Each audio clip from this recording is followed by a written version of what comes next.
Hello and welcome to episode 263 of the Clean Energy Show. I'm Brian Stockton. I'm James Whittingham. This week, penguin poo could be cooling the planet. And somehow it's not because they shoot ice cubes out their cute little butts. Which they totally do. But not so fast, penguins. A new plan is taking shape that could refreeze Arctic sea ice. All it will take is $10 billion and thousands of undersea drones. The plan will take the pressure off penguins to save the planet, all by their adorable selves. The Telegraph says EV fires are on the rise. Is this true? No! Fire in my veins is definitely on the rise, unfortunately, though. There's a new technology that can help apprehend thieves who like to steal the cables on electric car chargers. This technology is so secret we don't actually know what it is. Although you would think thousands of volts of electricity would be enough of a deterrent, but apparently it's not. All that, the new Pope, and more on this edition of the Clean Energy Show. All right, so I'm back. We had a week off. Did you enjoy your time off? It was kind of like summer. I would like to thank our listeners for their patience, because I really enjoyed not working for a week and tending to my yard and things. I realized that I put a lot of effort into this show. I think about one topic way too much. And it was nice to have a reset, and we'll be doing it again, I'm sure, in the summer once or twice as well. I'll have to skip a week or two for various reasons. Yeah, thank you. It was nice to have that time off. Yeah, and I'm back. I did have to spend a couple of days in the hospital. Of course, I had some minor surgery. Everything went totally fine. There was no issues. And of course, I'm very grateful for the miracles of modern medicine, but holy crap, spending 2 days in the hospital is incredibly boring. So 48 hours type of thing? What are we talking here? Approximately that.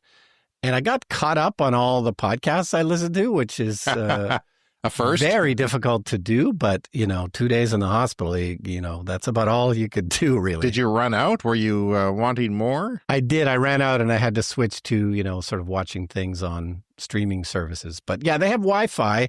They don't seem to have TVs in hospitals anymore. I was kind of wondering if they still did that, where you could rent a television.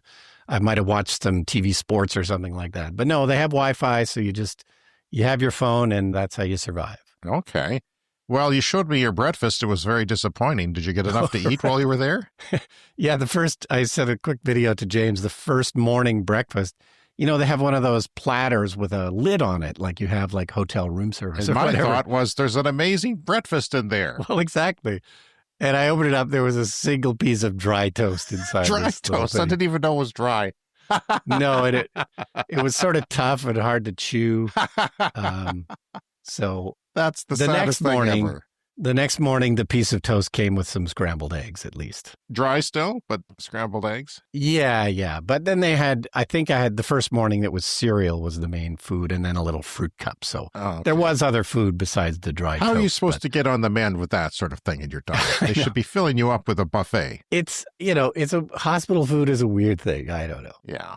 All right. So the other thing I wanted to talk about quickly at the off the top here, we'd love to talk about airports, because it seems like there's huge potential at airports to do lots with solar power, particularly. And it was Pittsburgh we were talking about a few weeks ago. The Pittsburgh airport was doing a lot.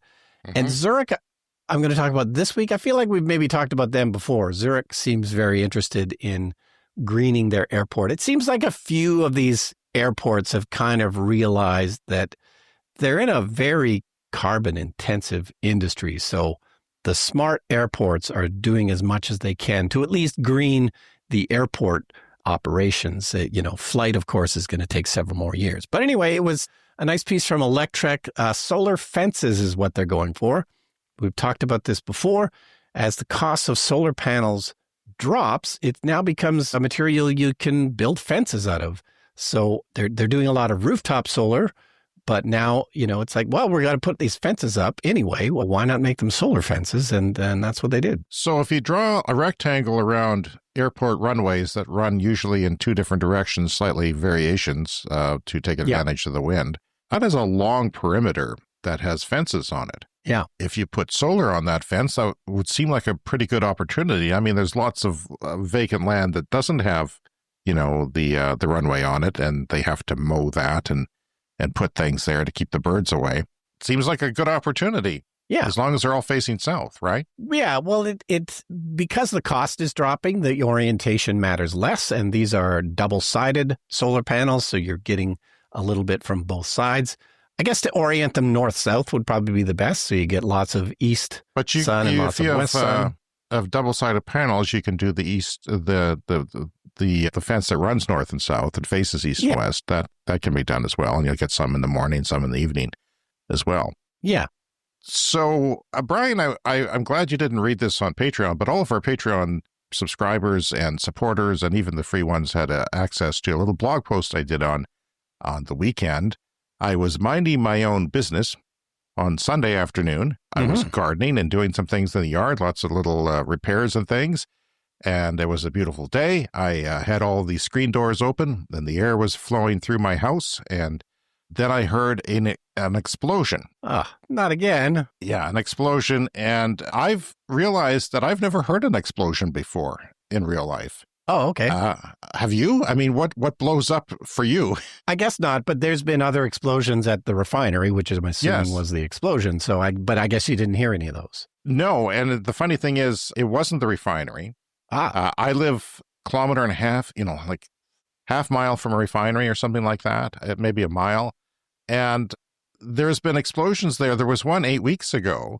And when there is an explosion there, it's bad, of course, but everyone in, half the city seems to hear it. I get reports from friends on Facebook and things that are, practically down where you live, hearing these explosions, but not me. And the thing is, they happen at night, and I've got, a lot of sound makers and fans going in my bedroom to keep me cool. And so I have one of those explosion generating white noise machines. Yes, just so it blends in. Right. But I shat myself. I thought, okay, that's the refinery. The wind is coming from that general direction. So if there is toxic gases that would follow suit, I better check this out to see what's going on. So the first thing I did is I alerted my family. My daughter was sleeping. It was the middle of the day, and my wife was in the shower, and I got everyone together. And then I went out to the backyard to see if I could see smoke from the refinery, and I did not. I turned in the other direction, and I saw a large plume of black smoke coming from, I guess, west of me. And the first thought I had was there was an Esso gas station at the intersection of the highway and the freeway there. And I thought, I wonder, that must be it. But gas stations generally don't explode, do they? I mean, generally there's safety precautions in place. And around North America, you never hear of it unless there's something really negligent going on. And then I wondered if maybe a home exploded, because I know sometimes around here, like, there's a natural gas leak, and it doesn't happen very often. Yeah. But I would argue it probably happens more than gas stations exploding. Yeah. But I couldn't figure out what it was, because it was a loud explosion. Okay? And I couldn't figure out what it was, but I saw people I live on a boulevard that goes on for another 3/4 of a block before it comes to a dead end, and there's a highway there.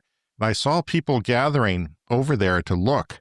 So I put the family in the car and drove over there. My daughter walked and met her over there.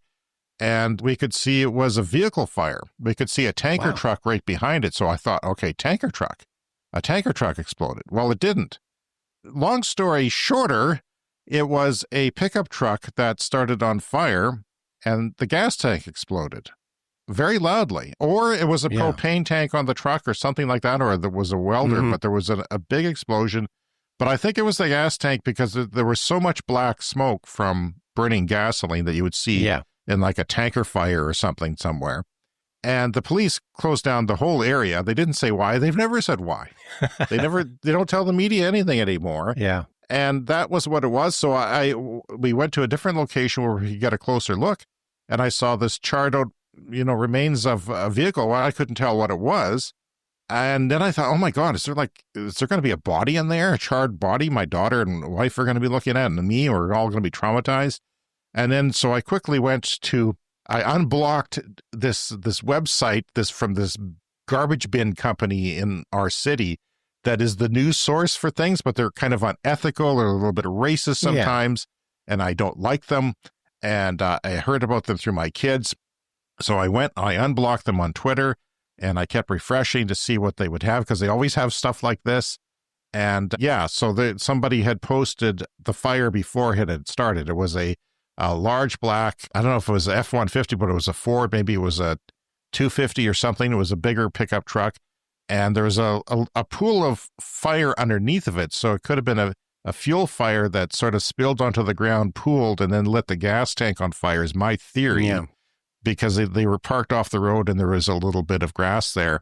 It was completely toast, and the fire was out by the time that I got there. But of course, this leads us to our discussion of this massive fear of EV fires, which is in the news again this week, which is completely bogus. And I've talked about seeing many car fires in my life. You have too, right? I mean, you've seen some around. I've seen at least one, maybe two. I've probably seen 8, something like that. More than half a dozen, less than a dozen. And, one was on the highway recently I saw, and one was on the way to pick up my kids from school on the freeway there. Don't know why, but cars start on fire. And I ran the stats on this, and there's nearly 6,000 a year in our province of 1.2 million people, 1.1 million people. Wow. 6,000 car fires per year. So I worked it out what it would be in our city, because we're 250,000 population in the greater area here. And it's about almost 4 per day in our city. Wow, that's crazy. It is crazy. And yet people say, don't buy an EV. It'll burn you up. Well, don't buy a freaking gas car because odds are you'll go up in flames. Many times more greater. Wow. So these gas fires are decreasing at a steady rate. So it's not, a statistical anomaly. There is a steady rate of decline. And they tend to happen in older cars. Although this car seemed, because they had the footage of the before, as it was just starting on fire, and a video, it looked like it was fairly new. It didn't look like it was terribly old. But gas leaks happen in the fuel system. They hit the engine and ignite, and you're toast. And get this, Brian. My daughter said, like an hour later, there was another car fire in our city. Another one that was on this social media feed. So that proves that there was 2 in that day, and possibly 4 in the whole day, the 2 that were documented. So yeah, there's a story that was in the Telegraph just now, and it says EV fires, this is in the UK, are up 77% in the last couple of years, and they called it doubling. And yet the UK is steadfast at the 2035 gas car ban, they said, even with all these EV fires. But that's because EVs on the road actually doubled in that time, so the rate of fires is actually going down, but they didn't, come out and say, this is the reason why. They mentioned it in the story, but they didn't put the two things together. They're up 77% because EVs are up, over 100%. Yeah. On the roads. And yeah, EVs fires can actually happen in new cars, and it doesn't happen very often. It happens sometimes in accidents, and sometimes because of a faulty battery, and sometimes that happens sooner than later. So if you have a car that's a few years old, chances are your risk is gone. But yeah, so they've said all kinds of nasty things in there. And of course, there's different studies that have looked at this, but it's anywhere from, 5 to 7 times less likely to have a fire in an EV, all the way up to 29 times. The more recent studies have been higher, more rare because the EVs are probably improving, I'm guessing. They're safer than they were in the first iteration, and there's more of them on the road now. But Motor Trend, the combustion vehicle magazine, said that combustion-powered vehicles are 29 times more likely to catch fire. 29 times more likely. And yet, I could go at my front door and find someone in 2 minutes that would say EVs are going to go on fire. Yeah, easy. And you shouldn't buy one. It wouldn't take me 2 minutes to find a person who thinks that. So it's wrong, and it's actually shocking how much gas fires are common, how common they are. Like, it's unbelievable. Yeah. And that explosion was so loud that you could hear it. I'm surprised it was that loud. It scared the shorts off me, for God's sake. Like, it was really loud. And it was probably a half kilometer, 500 meters away from me as the crow flies. So it wasn't that far away. But I've never heard, I've seen all these fires. I've never seen it blow up. And apparently cars don't blow up. I researched it. The car fires don't cause explosions usually. But I think this was a special case because he was parked over grass. It was windy. It was dry. He could have started a grass fire if he was out of town. Well, and I blew up a car one time for a documentary that I was making.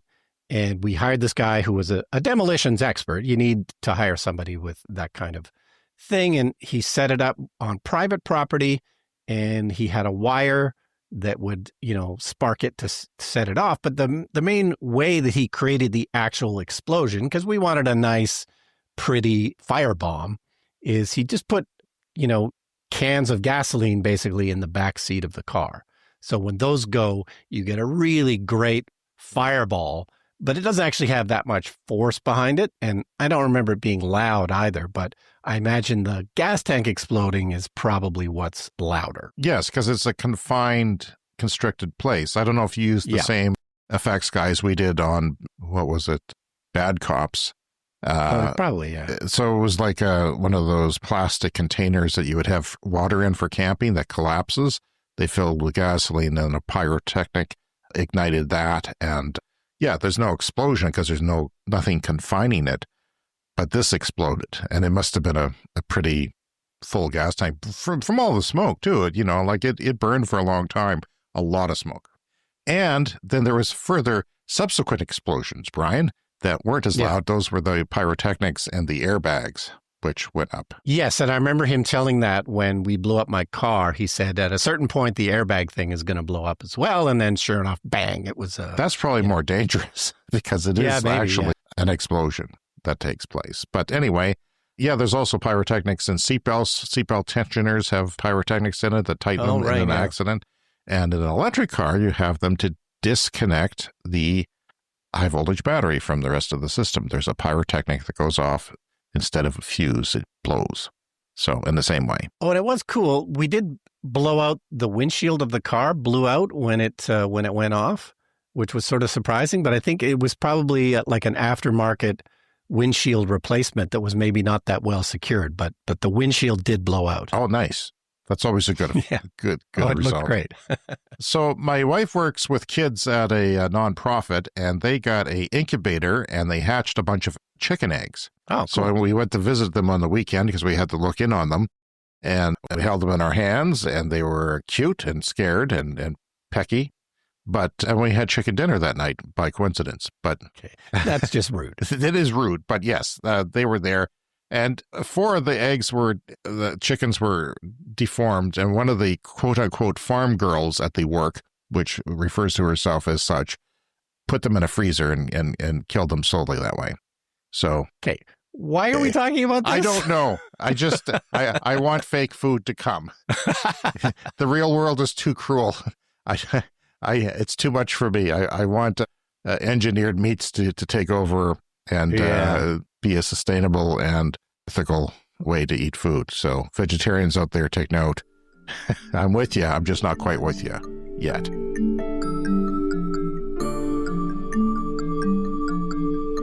All right. Every once in a while, we like to talk about geoengineering stories on the show. It's a controversial topic. But this article from Scientific American I thought was really quite interesting and quite in depth. Just came out this week. And it's about trying to refreeze Arctic sea ice. And these are experiments that are going on in northern Canada. And the idea being that Arctic sea ice is one of the things that actually keeps the planet cool, because you have all this ice cover, and ice cover, snow cover reflects the sunlight back into the atmosphere.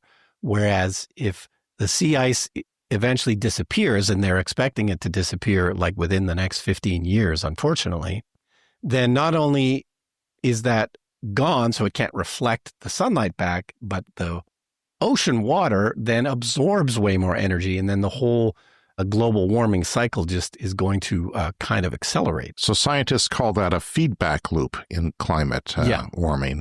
And it means when one thing happens, something else happens that's even worse. And it gets worse and worse from there. It creates more feedback loops. Yeah. So the idea of these experiments, and it's a company called Real Ice, that if we were ambitious about trying to expand the ice cover, we might actually be able to delay or prevent the sea ice from disappearing completely, which is what they're expecting to happen in the summer at some point. And then once it's gone, it's to bring it back in any meaningful way is going to be nearly impossible. So it's a simple idea. The sea ice is typically melting from underneath. It's the ocean water is too warm. It melts from underneath. So what they're doing is they drill a hole in the ice and they put in a pump and they just pump a bunch of the seawater onto the top of this, ice floe or whatever. And then it freezes. Like as long as you do this in the winter when it's cold. And, so far this works. Geoengineering is always, controversial because, you're messing with Mother Nature and none of us really knows the full effects of what would happen if this was deployed on a large scale.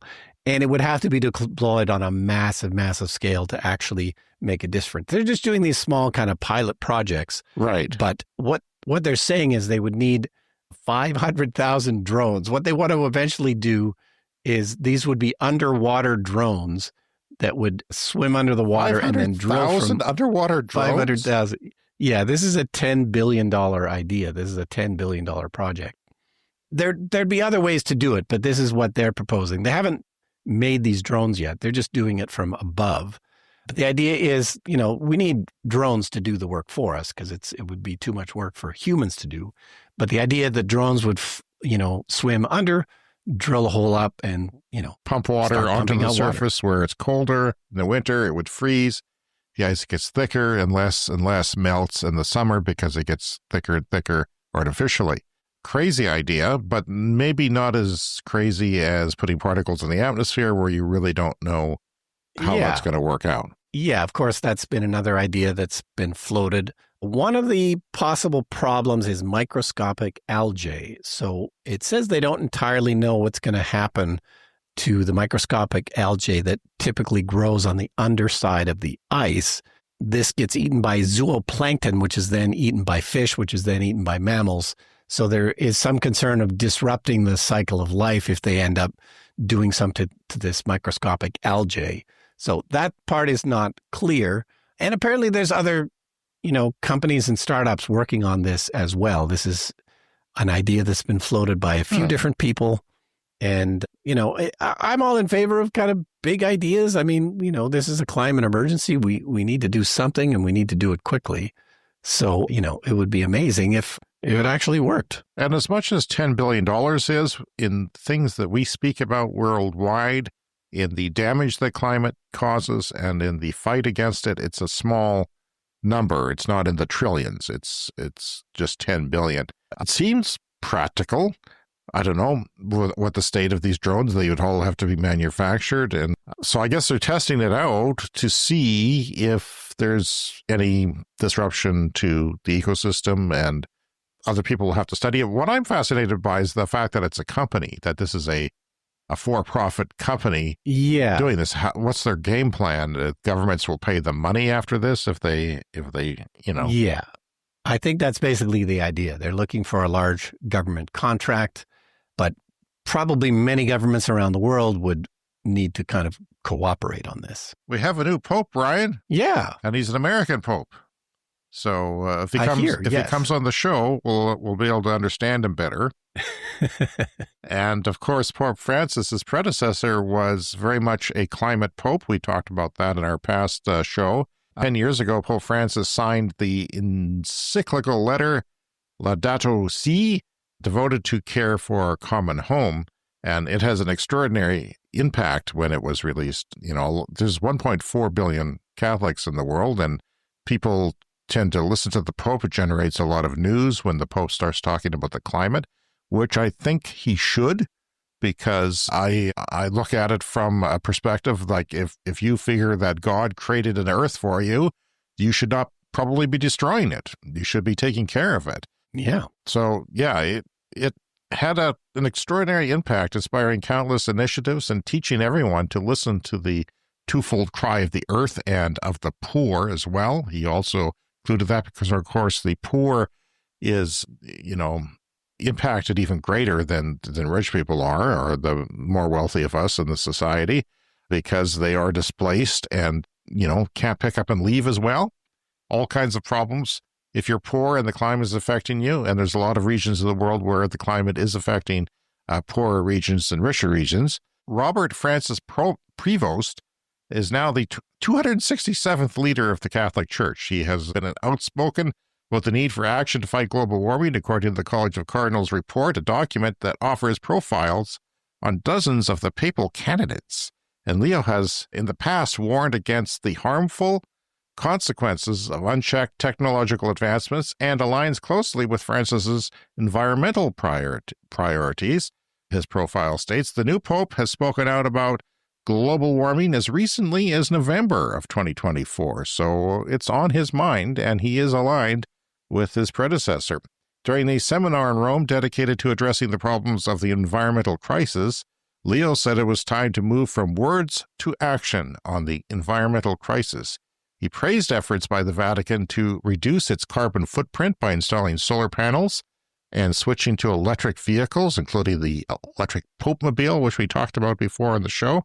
The conference brought cardinals together to discuss the negative impacts climate change imposes on the most vulnerable populations around the world. Prevost also stressed at the time that the need for Catholic Church's involvement in the climate fight is based on social doctrine of the Church, a fundamental framework of social teachings. Humans must engage in a relationship of reciprocity with the environment rather than tyrannical, Leo said. Environmentalists and climate leaders lauded the election of Leo as a pope, who they expect will continue the environmental legacy left by Pope Francis, whom Leo served as a senior advisor. And this is important. Why? Because 1.4 million people in the world are Catholics. Billion. And I'm not Catholic, but I listen to the Pope sometimes when the Pope starts talking about things that I know are important to the world. And he generates news, but there's 1.4 billion Catholics who are listening to him. And ironically, the most conservative of them are often in the United States, where there's a political backlash against any climate action right now. But so 1.4 billion, slightly more listeners than our podcast. Slightly more, and maybe not as engaged, Yeah. But once a week, come to the Church of the Clean Energy Show and worship at our altar. All right, so moving on, Lion Electric School Bus Company. This is a company we've talked about before because we're huge fans of electrifying school buses. Why do we keep sending our kids to school in these filthy, dirty diesel school buses? Well, as we've reported before, they've been having financial troubles in the last while, but it looks like they've been saved a little bit by new regulations in Quebec, their home province. Quebec has reinforced and increased the subsidies for electric school buses in that province. They very much want to electrify 65% of the school bus fleet by 2030 is the plan in Quebec. So there's 11,500 school buses in Quebec. So they're aiming for 65% of those as electric by 2030, which is just 5 years from now. And so they've recommitted and provided $480 million in funding. This will go through 2028. So this was enough for Quebec investors to step in and purchase the company, because it now seems with these guaranteed subsidies that the business is going to be a little bit more secure. They have already made a bunch of permanent cuts to the workforce. They had a plant in Joliet, Illinois that has been closed, and a battery pack assembly site in Mirabel that is also gone, but their main facility in Saint Jerome, Quebec is going to remain, and looking like Lion Electric School Bus is hopefully back on track. I was a big fan of them. I was even thinking of investing. Of course, that would have been a terrible decision, as all my investing decisions seem to be, but I'm disappointed. Like it seems that this is not an easy thing to do, that these electric school buses are still quite a bit more expensive, and they require large government subsidies to make them work, which is too bad, because I expected the prices of school buses would come down because the batteries would come down, but I think it's still kind of early going. And I haven't heard in China what they're doing there, because there are cities with 100% electric buses for public transit. Yeah. But I haven't heard what they're doing for school-age kids, or even if, I don't even know for a fact that they have school buses. I assume they do. But yeah, it's been too expensive for them to make, and there's not on our roads. I did see an electric city bus the other day. I tried to chase it down, Brian. It was too fast. I couldn't catch up to it. We finally have some. That's great. Yeah, we have 6 on the roads now, and I want to take one. My only observation is it was fast because I was trying to get a better look as I drove to my daughter's school. Well, it's got to be pretty great if it's enough to tempt you to take the bus. Well, yeah. I do want to take it, though. I want to do an analysis and see how less noisy they are, and I would like to talk to a driver to see what they think, their first impressions, and so forth, like that. What we did was we made measurements nearby a penguin colony, and I specifically had an instrument to measure ammonia. What we saw was that there was considerable emissions of ammonia from the penguin guano that was left behind. What we're seeing is that this ammonia emissions, they have a synergistic role for the formation of particles in the atmosphere. They interact with sulfur species emitted from phytoplankton in the ocean. And when these gases interact with each other, they form new particles. And when these particles then grow large enough, they influence clouds. Yep, there's a wild twist in the climate science world, Brian. Penguins might be helping to make clouds over Antarctica. Amazing. We could call this the polar ice episode of the Clean Energy Show this week because we've got 2 stories on it. Yeah. You heard that right. Penguin poop could be cooling the planet. Researchers have found that massive colonies of penguins, like the 60,000 strong Adelie colony they studied in the Antarctic Peninsula, produce huge amounts of guano. Guano, of course, being poop. And that guano gives off ammonia. Ammonia mixes with other gases in the atmosphere and forms tiny particles called aerosols. And warm vapor clings to these aerosols, and boom, clouds start to form from the poo. Who'd have thunk? The scientists at Marambino Station measured ammonia levels near the penguin colony and found that when the wind was blowing from the direction of the birds, ammonia levels spiked to more than 1,000 times the normal background levels. And even after the penguins left, their droppings kept releasing ammonia at levels up to 100 times higher than usual. As ammonia went up, so did the number of aerosols, and soon after, fog, cloud cover, real-time weather changes, all thanks to penguin poop. Now, this research is published in Communications, Earth and Environment, suggests penguins might actually be helping cool parts of Antarctica by seeding low-lying clouds that reflect sunlight, potentially slowing down sea ice melt. And it's a fascinating example of how the natural world can have its own climate-regulating systems. And with scientists still exploring cloud seeding technologies as a way to fight global warming, it turns out penguins might already be trying this way. You know what we should do? Put penguins in the North Arctic, have these drones shoot up water and build the ice, but put a few penguins up there, too, and see what happens. We all want penguins into the North. And by the way, 9 out of 10 people assume there's penguins in Canada. There's the North as well. But yeah, they're only in the South, unfortunately. But we'd love to have them here in Canada. I saw them at the Calgary Zoo. They're humorous and adorable and lots of fun. Yeah. I guess the ones we have in the zoo are the only ones we have. All right, so we've talked about this a few times before. People tend to steal the cables from electric car chargers because these are big, thick, heavy cables that have things like copper in them that turns out are getting more valuable enough that people steal these cables. This is a fairly common thing. So this is from Edmonton here in Canada, from Drive Tesla Canada. It says in Edmonton alone, there's been 169 reports of copper wire theft in 2025 compared to 318 in 2024. The damage has already surpassed $20,000 this year and likely caused millions of dollars of damage to various infrastructure across the city in the last couple of years, given that many incidents go unreported. So, to address the issue, the Edmonton Police teamed up with the Electric Vehicle Association of Alberta. Who knew that police could cooperate with the Electric Vehicle Association and come out with something here? So they've launched a pilot program using cutting-edge and completely confidential technology at some EV charging stations.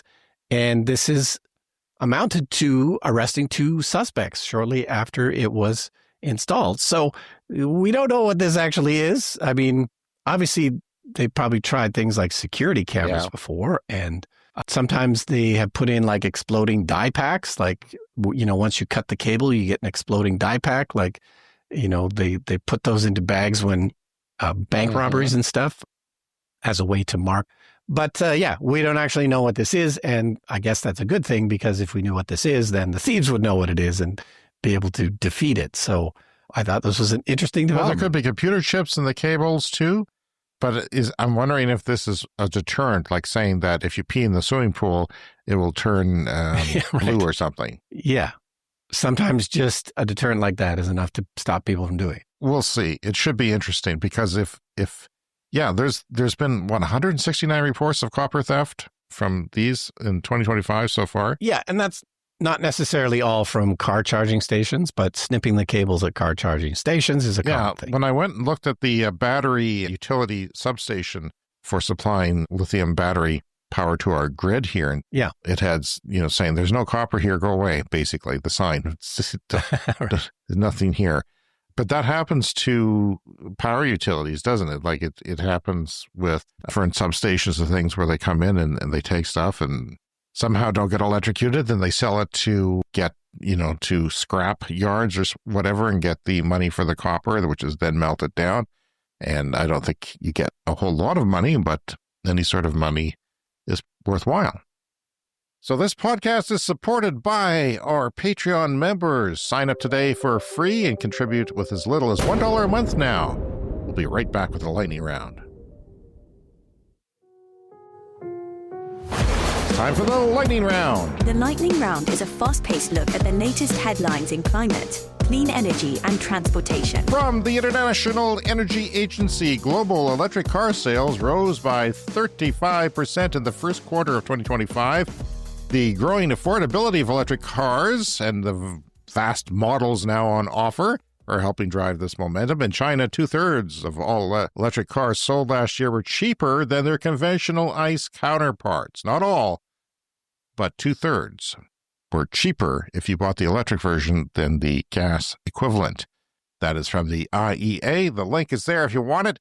Global wheat yields would be 10% higher without climate change. Brian and I live because we live in wheat country. Wheat is everywhere. You go out into the city, there's wheat as far as the eye can see, and then some. So, yeah. And then if you ask a farmer around here, they'd say climate change isn't real. Well, 10% ain't nothing. BYD, the Chinese car company that only sells electric cars and plug-in electric cars, sold more electric vehicles in the EU, the European Union, in April than Tesla did. So that's a bit of a shift there. BYD has overtaken Tesla in Europe. Hyundai, by the way, Tesla is really suffering in Europe, I think, more than anywhere as far as their sales going down. And I think it's for political reasons. Hyundai is testing robotic EV chargers at an airport in a South Korean city. It's a fairly simple robot, Brian, if you look at the picture, but it is a robot that will guide the charging cable into the port and charge your car for you, so which is good for if you have a robotaxi or if you just don't want to plug in. I've been waiting for this to happen. And as we've discussed, some car charging cables are super heavy. One of the reasons, that they get stolen, that they have, so many materials in them. But yeah, the CCS ones can be very large and cumbersome. And like the Tesla version 4 are much thicker and much heavier. So it seems like it's probably the future that this just be done. Some of these robots. cables, a lot of them have cooling loops in them to keep them cool, because if they get too hot, you have to reduce the amount of energy going through them. So they have these fluid loops going through the actual cable to take the heat away and disperse it somewhere else. Oh, it's time for a CS Fast Fact. The world's largest electric scooter company is in Yadia, located in China. Brian, it outputs one scooter from its factory every 2 seconds. One electric scooter from one factory every 2 seconds. That's 10 since we've been talking about almost as much as there are vehicle fires, which is every 4 minutes in the United States. Interestingly, they're big on sodium-ion batteries, which is interesting because sodium-ion batteries are less energy dense, which means you need a bigger, heavier battery in order to get the same job done. Not with lithium, because it has, the higher energy density. You'd think you would find that in a scooter. So that's an interesting choice. And of course, sodium-ion batteries are improving all the time. China is planning 2 large dams near a disputed border with India. Okay. India fears the dams may be used in a conflict to unleash floods. You get mad at India, you dump a bunch of water on them, and, it's been done. Russia did it. Their conflict with... I mean, it seems more pleasant than bombs, but still not great. I don't know that it is. because there's so vast areas can be wiped out. But yes, it's less loud than bombs. To guard against such water bombs, quote unquote, India is planning to build its own massive dam on its side of the border, just in case China decides to unleash their dams that they're building. That's the only reason they're building this massive dam. So that's kind of funny. Chinese power generation additions are down 7% January to April. And Brian, that's a good thing because China, the energy capacity is always growing so fast. They're throwing everything out of coal and everything else, the nuclear. Well, apparently it's down 7%, and wind projects are up a whopping 68%. But the shocking thing is that solar is down 34% year on year, and that's because there's been so much solar built that they would rather do other things now. And thermal and gas, I guess anything thermal is coal, gas, anything that creates heat to build electricity is down 71%, which is really good. And this shows that even with, them building coal plants, it doesn't mean they're going to use them. They're not often using them to their full capacity, and sometimes they're not using them hardly at all. So if hydro keeps up to fairly normal levels this year and there's not droughts, that means that a lot of coal and gas will not be burnt this year. And we'll have more on that later. The Macdonald-Laurier Institute, one of Canada's most influential free market think tanks and pro-oil and gas organizations, stated in an April report that there is currently sufficient pipeline capacity for Western Canadian oil. We hear Alberta politicians say we need to build pipelines in all directions and the federal government should pay for it. Otherwise, we're leaving the country and joining Donald Trump in the United States, becoming the 51st state that no one asked for. So, yeah, they also said that building the pipelines to the Arctic is stupid. It's impractical and it's never going to happen because there's permafrost up there. You have to build roads. It's just really hard to build a pipeline to get up there. That is in dsmog.com. China May NEV retail is at 980,000 units. That is new energy vehicles, which is mostly electric or plug-in electric. And that is up 23% year on year. In May, China's passenger NEV retail sales are expected to be 980,000 units, with the penetration at around 53%. And there's talk of that getting up to 60% or near 60% by the end of the year. And frankly, Brian, I don't know why you wouldn't. If the electric cars are cheaper, the infrastructure is fantastic, there's all kinds of options. China is moving so quickly, it's putting the rest of us to shame. The new Toyota RAV4 for 2026, that is a compact SUV, one of their most popular vehicles, will only come as a hybrid or plug-in hybrid. They've gotten rid of the just gas engine component completely. You can't just go out and buy a gas RAV4 anymore. So I thought that was interesting. And there should be a full EV. We both know that. It would be a no-brainer, and that's one of the most popular segments. Yeah, Toyota is moving super slow to electrify, so this is a small step forward, but obviously there should be a full EV version of the RAV4. That's a very, very popular vehicle. They would sell a ton of them. Fusion has overtaken fission in April 2025 for the first time ever. Solar power generated more electricity than nuclear power worldwide. That is an important day. Right. Yes, and that's technically fusion energy because it's coming from the sun, which is a giant fusion reactor in the sky. And some people argue that wind energy is fusion energy because, the sun heats. Winds happen because heating places, hot and cool, changing. Well, that's another argument for another day. 0 new coal plants are planned for the continent of South America. For the first time in history, the entire continent now has 0 new coal-fired plants planned. To grasp how remarkable this is, we need only glance back a decade. When the Paris Climate Agreement was signed in 2015, South America had 18 coal-fired plants on the drawing board. And now, 0. Yeah, that's great to hear. And finally this week, new analysis from Carbon Brief shows that China's carbon emissions were down 1.6% in the first quarter of 2025 compared to the same period of last year.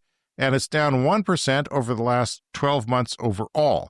This time, the drop isn't because of a weak economic growth. Instead, it's thanks to a surge in clean energy. The new wind and solar and nuclear power capacity coming online has been enough to cut back on coal use, even as electricity demand continues to rise. The data, which comes from both official sources and commercial tracking, shows that China's CO2 emissions have now been flat or falling over a year, and that's a big deal. What's even more encouraging is that the growth in clean power is now outpacing both current and long-term electricity demand growth, meaning China is reducing its reliance on fossil fuels. Power sector's emissions alone fell 2% in the 12 months leading up to March 2025. If this trend holds, it could mark a permanent peak in emissions from China's power sector. It used to be that economies were tied to how many fossil fuel emissions you have, and that is breaking. That's no longer happening, and that is fantastic news. And that's also our show for this week. Please take the time to contact us, cleanenergyshow@gmail.com, around social media, we're Clean Energy Pod. And of course, you can join our Patreon community for free and get special posts not found elsewhere. That link is in your show notes. And you can support the show with a purchase from the Clean Energy merch store. That is also in the show notes. And if you can, please rate us on Apple Podcasts or Spotify or wherever you listen to podcasts. And remember to hit the follow or subscribe button for new episodes every week. Shout out to Clean Club executive members Brent Green Bastard and Brent Routley. Join our Patreon today. You can now do it for as little as $1 a month. You get ad-free episodes, exclusive access to our Discord server, discounts on merch, early access to episodes, behind-the-scenes materials, private updates, thank you credits on our video podcast, and shout-outs on our audio podcast. Thank you all for supporting climate-positive content. We'll see you again in 7 days. See you next week.